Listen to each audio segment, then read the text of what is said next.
Rising India news 24। थाना खोड़ा क्षेत्र के अंतर्गत असद नामक एक लड़के ने वहां पर सूर्या चौहान को चाकू मार दिया था और इलाज के दौरान सूर्या चौहान की डेथ हो गई थी।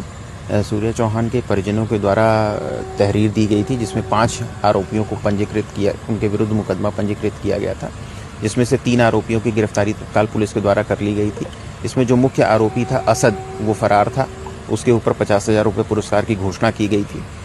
आज पुलिस को ये सूचना प्राप्त हुई थी कि असद अपने कुछ साथियों से मिलने जा रहा है और उनसे पैसे लेकर के वो बाहर कहीं भागने की फिराक में है।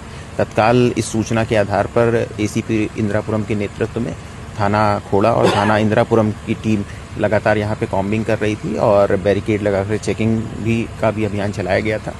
तो उसी समय जब असद अपने एक साथी के साथ बाइक से आता हुआ दिखाई देता है तो पुलिस टीम उसे रोकने का प्रयास करती है और उसे चेतावनी देती है, लेकिन असद के द्वारा पुलिस टीम पर फायरिंग की जाती है। प्रत्युत्तर में प्रतिरक्षा में पुलिस टीम के द्वारा भी जवाबी फायरिंग की जाती है जिसमें असद को गोली लगती है। तत्काल असद को चिकित्सा हेतु, इलाज हेतु नज़दीकी हॉस्पिटल भेजा जाता है। इस पूरे एक्सचेंज ऑफ फायर में हमारा एक जो एक कांस्टेबल है थाना खोड़ा का, वो भी घायल होता है। उसको भी पुलिस द्वारा तत्काल अस्पताल भेजा जाता है।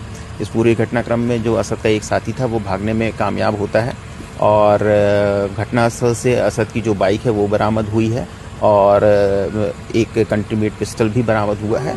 इस पूरे घटनाक्रम में आगे की जो भी अग्रिम विधिक कार्रवाई है वो पुलिस के द्वारा की जा रही है। सर, विवाद किस वजह से हुआ था, किस वजह से चाकू मारा गया? देखिए, प्रारंभिक जांच में जो तथ्य सामने आया था कि बाइक चलाने को लेकर इनके बीच में कुछ दिन पूर्व में विवाद की स्थिति बनी थी।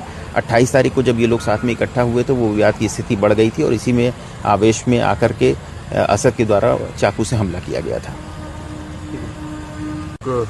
पुलिस और बदमाश के बीच एक्सचेंज ऑफ फायर हुआ है, क्या है पूरा मामला, किस मामले में वांटेड था?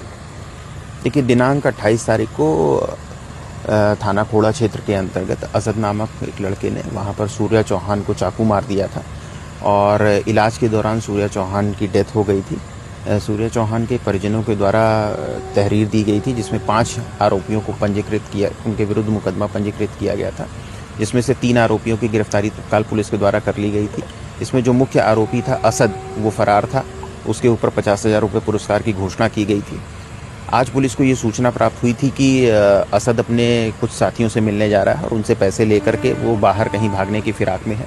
तत्काल इस सूचना के आधार पर एसीपी इंदिरापुरम के नेतृत्व में थाना खोड़ा और थाना इंदिरापुरम की टीम लगातार यहाँ पे कॉम्बिंग कर रही थी और बैरिकेड लगाकर चेकिंग का भी अभियान चलाया गया था।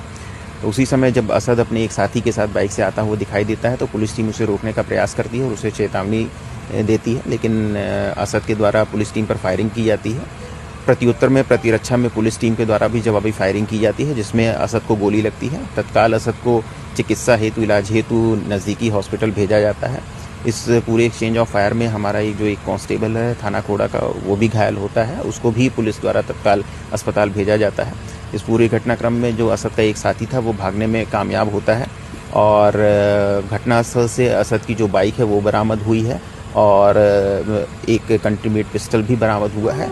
इस पूरे घटनाक्रम में आगे की जो भी अग्रिम विधिक कार्रवाई है वो पुलिस के द्वारा की जा रही है। सर, विवाद किस वजह से हुआ था, किस वजह से चाकू मारा गया? देखिए, प्रारंभिक जांच में जो तथ्य सामने आया था कि बाइक चलाने को लेकर इनके बीच में कुछ दिन पूर्व में विवाद की स्थिति बनी थी।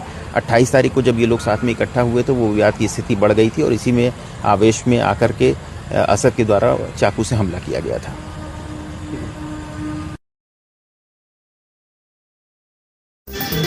देश और दुनिया का सबसे तेजी से उभरता हुआ news channel rising India news 24। Channel को सब्सक्राइब करें, लाइक करें और वीडियो को शेयर करें।